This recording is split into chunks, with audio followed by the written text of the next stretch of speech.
नमस्कार दोस्तों, आप सभी का स्वागत है हमारे YouTube चैनल मान्या लाल किताब रेमेडीज़ में। आज मैं आपके साथ बात करने जा रहा हूं कन्या राशि के बारे में। और आज का मुख्य टॉपिक होगा दो ऐसे ग्रह जिनकी आपस में बिल्कुल नहीं बनती और जिनको ज्योतिष शास्त्र में शत्रु ग्रह कहा जाता है, यानी कि सूर्य और शनि। दोस्तों, इन दोनों ग्रहों की एक दूसरे के ऊपर सप्तम दृष्टि बनने जा रही है। और जब सूर्य देव 16 अगस्त को कर्क राशि को छोड़कर सिंह राशि में प्रवेश कर जाएंगे और जहां पर वो 15 सितंबर 2024 यानी कि पूरा एक महीना बैठे रहेंगे और उनके ठीक सामने यानी कि आपके छठे भाव में शनि देव विराजमान हैं। दोनों ही ग्रहों की एक दूसरे के ऊपर युतियां पड़ने से दोस्तों, जहां पर कन्या राशि के जातकों के ऊपर तो प्रभाव पड़ेगा ही पड़ेगा, लेकिन इस समय आप देखेंगे कि भारत की सियासत में भी कोई बड़ा चेंज जो है वो होने की संभावनाएं बन रही हैं। और अकेले भारत की ही नहीं, इंटरनेशनल लेवल के ऊपर जो पॉलिटिक्स होगी, सरकारें कुछ बड़ा फैसला, कुछ बड़ा कदम जो है वो उठाती हुई नजर आएंगी। क्योंकि सूर्य जो है वो राज दरबार के कारक हैं, सरकारी भाव के कारक हैं। और शनि जो हैं उनका तो आपको पता ही है, शनि देव जो है दोस्तों, जब सूर्य के ऊपर दृष्टि डालेंगे और सूर्य शनि के ऊपर दृष्टि डालेंगे तो इस ब्रह्मांड के ऊपर इसका कुछ पॉजिटिव असर दिखेगा, तो वहां पर कुछ नेगेटिव असर भी देखने को मिलेगा। इसी प्रकार जैसे पूरी दुनिया में इसका असर देखने को मिलेगा,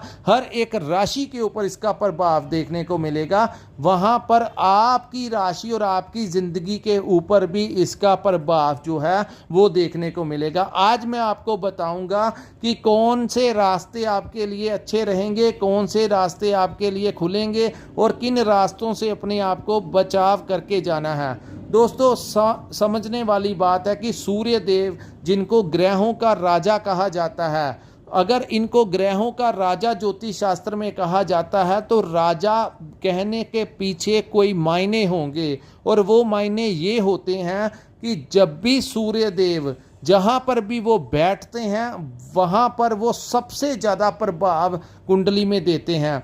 दोस्तों, सूर्य देव के साथ अगर कोई ग्रह बैठ जाए तब भी सूर्य अपनी ही चलाते हैं, अगर उनके सामने भी कोई बैठ जाए तब भी वो अपनी ही चलाते हैं। और इस समय जो लोग रिसर्च क्षेत्र में जुड़े होंगे, जो लोग किसी डिस्कवरी लाइन में हैं, मेडिटेशन की लाइन में हैं, जो कोई इन्वेंशन करना चाहते हैं, कोई इंजीनियर्स हैं, कोई डॉक्टर्स हैं, या किसी भी ऐसी लाइन के साथ जुड़े हुए हैं जहां पर कोई नई से नई इन्वेंशन होती है, तो उनके लिए ये समय जो है वो वरदान साबित होगा।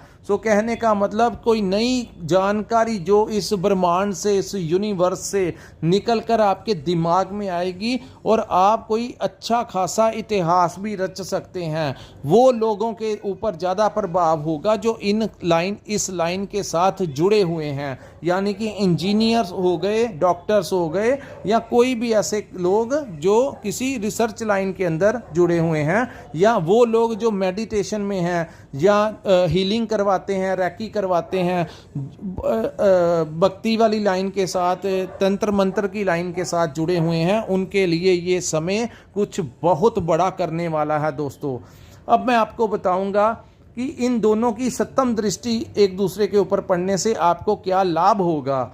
दोस्तों, सूर्य देव आपके 12th हाउस में गोचर करेंगे, 12वें भाव में गोचर करेंगे। यहाँ पर सूर्य देव अच्छा परिणाम देते हैं। हालांकि इस भाव को खर्च का भाव कहा जाता है, तो खर्च जो हैं वो आपके ओवर हो जाएंगे। हालांकि वो खर्च आपके ऊपर खर्च होंगे, लेकिन कुछ नया कुछ परचेस करेंगे अपने घर के लिए, आप कुछ नया कर सकते हैं, कुछ नया खरीदारी कर सकते हैं, कोई नया वाहन ले सकते हैं, घर ले सकते हैं, कुछ ना कुछ आप ले सकते हैं जिसका आपको फ़ायदा मिलेगा। और इस समय आपकी इज्जत मान जो है वो भी बढ़ती हुई नज़र आएगी।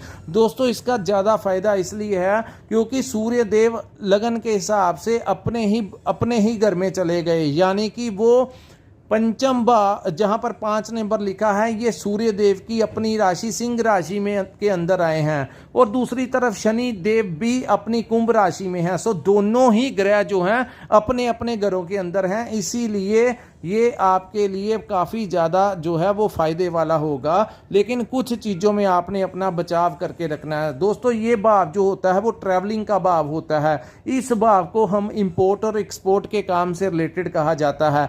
जितने लोगों की विदेशी भाव से कोई आमदन होती है, उनकी दुकान में कोई सामान ऐसा है जो बाहर से बन के आता है, और आपका अगर कोई काम है जो आप मैन्युफैक्चरिंग करते हैं और विदेश में भेजते हैं, सो इन कामों से बिजनेसमैन जो हैं उनको कोई विशेष लाभ देखने को मिलेगा। अब मैं बात करूंगा दोस्तों, व्यापार के लिए ये समय आपके अनुकूल रहेगा। आगे से कुछ बेहतर परिणाम आपके लिए आएंगे।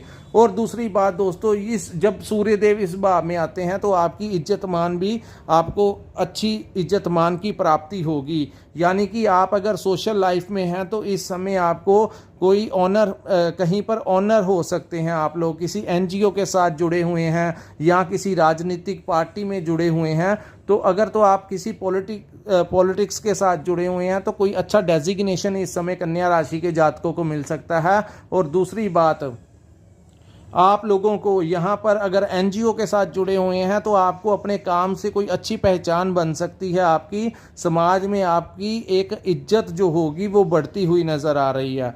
दूसरी तरफ दोस्तों, शनि जो है वो आपके छठे भाव में गोचर कर रहे हैं। हालांकि यहाँ पर ये अभी वक्री अवस्था में है और ये 15 नवंबर तक वक्री रहेंगे। सूर्य जब परिवर्तन करते हैं तो 1 महीने के लिए करते हैं। शनि जब परिवर्तन करते हैं तो 28 वर्ष के लिए परिवर्तित करते हैं। यहाँ पर दोस्तों ये देखना होगा आपके ऊपर किस ग्रह की महादशा अंतरदशा चल रही है। अगर तो आपके ऊपर किसी अच्छे ग्रह की महादशा अंतरदशा चल रही है जो कि आपकी जन्म कुंडली में बहुत अच्छी स्थिति में है, तो आपके लिए ये समय कोई विशेष वरदान लेकर आएगा। लेकिन अगर आपके ऊपर कोई ऐसी अंतरदशा महादशा चल रही है जो कि एक दूसरे के साथ नहीं बनती, या वो किसी नीच भाव में वो ग्रह बैठे हुए हैं, तो वहाँ पर आपके ये परिणाम जो मैं आपको बता रहा हूँ वो आधे रह जाएंगे। सो बहुत इम्पोर्टेंट होता है कि जब आपका जन्म हुआ था तो आपकी कुंडली में जो ग्रह हैं वो कैसे बैठे हुए थे और वो इस समय कैसी अवस्था में है, किन नक्षत्रों में आपका जन्म हुआ है, इसके लिए आपकी जन्म कुंडली में सब कुछ मेंशन होता है। सो ओवरऑल बात करते हैं अब कन्या राशि के बारे में, या किन किन स्थानों से आप दोस्तों, विदेश में जो लोग रहते हैं उनको तो बहुत ज़्यादा लाभ मिलेगा दोस्तों। या जो अपने जन्म स्थान से दूर रहते हैं, जन्म स्थान से दूर रहने का मतलब ये नहीं होता कि आपका जन्म एक शहर से हुआ और आपने 30, 40, 50, 100 किलोमीटर की दूरी पे अपना घर बदल लिया है तो आप अपने जन्म स्थान से दूर चले गए। दोस्तों, ज्योतिष शास्त्र में जन्म स्थान से दूर का मतलब होता है कि अगर आप उस जगह पर चले गए हैं जहाँ की लैंग्वेज ही चेंज है, जहाँ के लोग कल्चर ही चेंज है, उनकी कल्चर ही और होती है। जैसे नॉर्थ इंडिया से साउथ में चले जाना है ना, तो दोनों की कल्चर में, हवा पानी में, खाने पीने में, हर चीज़ में उनका फ़र्क होता है। वो परिवर्तन जो होता है, और इससे भी ज़्यादा परिवर्तन वो अच्छा रहेगा अगर आप विदेश में रहते हैं। तो कन्या राशि वालों के लिए ये समय कुछ अच्छा फ़ायदा लेकर आया है। जो लोग नौकरी करते हैं किसी मल्टीनेशनल कंपनी में, उनको भी कोई विशेष लाभ मिलेगा, उनकी ट्रांसफ़र हो सकती है दोस्तों। ये समय है उनकी ट्रांसफ़र, बहुत ज़्यादा चांसेस बन रहे हैं। जो लोग लंबे समय से प्रयास कर रहे थे अपनी ट्रांसफ़र लेने के, ये समय 16 अगस्त से लेकर 15 सितंबर 2024 तक कुछ ऐसे सर्कमस्टेंसेस बन सकते हैं जिससे कि आपकी ट्रांसफ़र जो है वो हो जाए। ये दोष नहीं आपके लिए, ये योग ही साबित होगा। सिर्फ आपने ध्यान क्या रखना है, थोड़ा सा आपने अपनी हेल्थ का ध्यान रखना है। कहीं हेल्थ के मामले में आपने थोड़ा अवेयर रहना है। आपको मैं एक टिप देता हूं अपनी एज के अकॉर्डिंगली, या तो आप डेली सैर किया कीजिए, या आप किसी जिम को ज्वाइन कर लीजिए। आप कोई योगा का सहारा ले सकते हैं, मेडिटेशन का सहारा ले सकते हैं। किसी ना किसी प्रकार से कन्या राशि वालों को मैं एडवाइस देता हूं, सजेस्ट करता हूं कि इस समय आप लोगों को अपने सेहत की विशेष ध्यान रखना होगा, क्योंकि शनि जो है अभी मार्च तक आपके 6th हाउस में बैठे रहेंगे। सो ये समय है आपको थोड़ा सा एक्टिवेट होने की। दोस्तों, हेल्थ इज वेल्थ, ये जो डेफिनेशन है, ये जो फ्रेज है, ऐसे नहीं बना हुआ। इसके पीछे कितनी बड़ी बात कह दिया कि अगर सेहत है, तंदुरुस्ती है तो सब कुछ हो सकता है। लेकिन अगर हम अपनी सेहत 24 घंटों में से आधा घंटा 1 घंटा आप निकाल लें दोस्तों, अपने आप को मजबूत कीजिए किसी भी परिस्थिति के साथ मैनेज करने के लिए। जब आप, मैं ज्योतिष शास्त्र एक तरफ रह गया, प्रैक्टिकली अगर आप फिजिकली अपने आप को फिट करेंगे तो उससे आपके जो विचार होंगे, जो आपकी मानसिकता होगी, सोचने समझने की जो क्षमता होगी, आपके सामने कैसी भी परिस्थितियां आ जाए, कम से कम आपका दिमाग तो अच्छे तरीके से काम करेगा। सो आप लोगों को थोड़ा प्रैक्टिकली होकर अपनी हेल्थ के ऊपर ज़्यादा ध्यान देने की ज़रूरत है।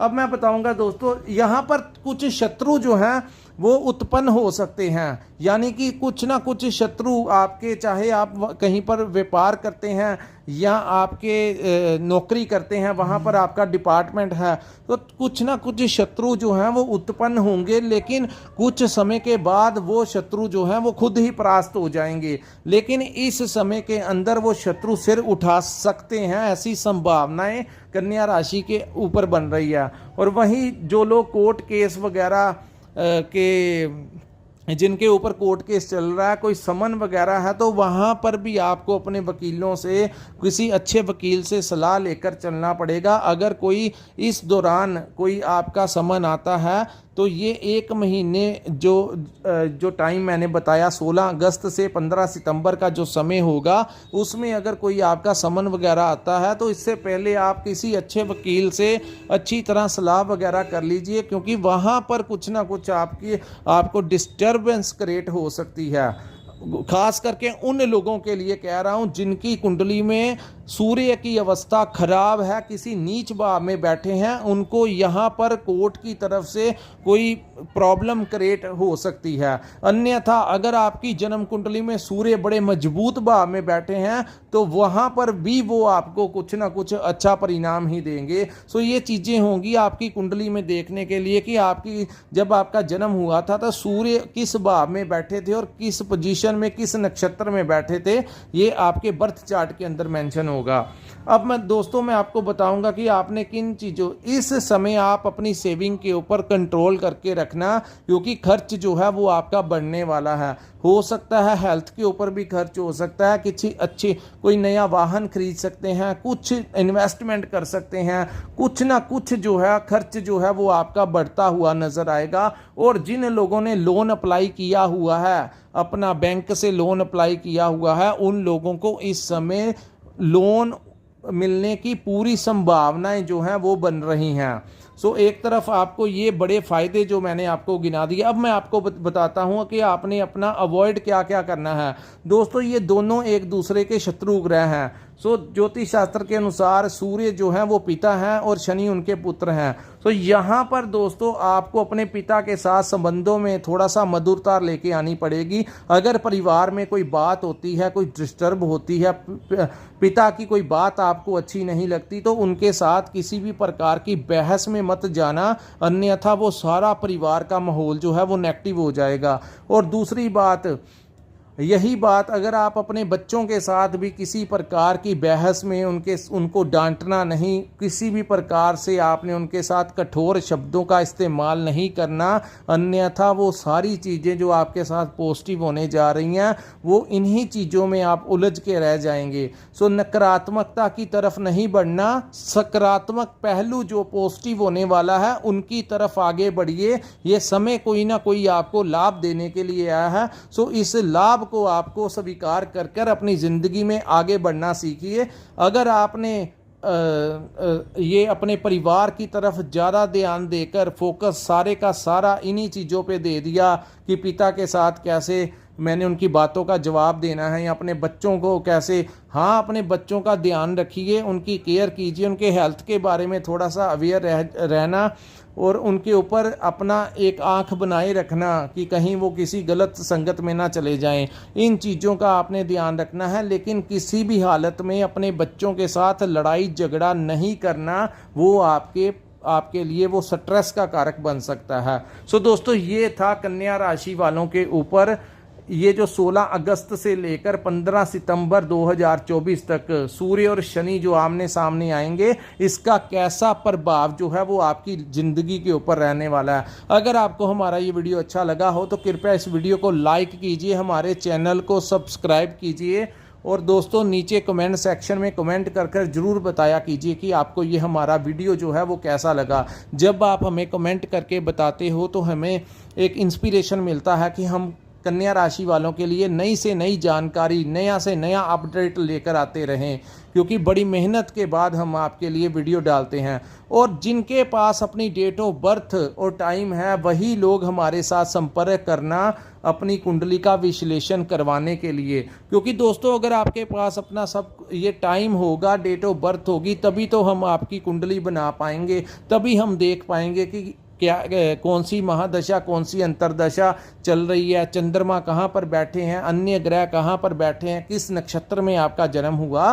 तो अगर आपने अपनी कुंडली का विश्लेषण करवा के अपने लिए रास्ता देखना होगा कि कौन से रास्ते आपके लिए उचित रहेंगे और किन चीज़ों से आपने अपनी ज़िंदगी में अपना बचाव करना है, तो ये सारी बातें आपकी जन्म कुंडली से देखकर ही पता लगेंगी। जिन्होंने संपर्क करना होगा, स्क्रीन के ऊपर हमारा एक नंबर शो हो रहा है, वहाँ पर आप हमारे साथ संपर्क करके अपनी कुंडली का पूर्ण विश्लेषण करवा सकते हैं। इसी के साथ इस वीडियो को हम विराम लगाते हैं। नमस्कार, जय माता दी।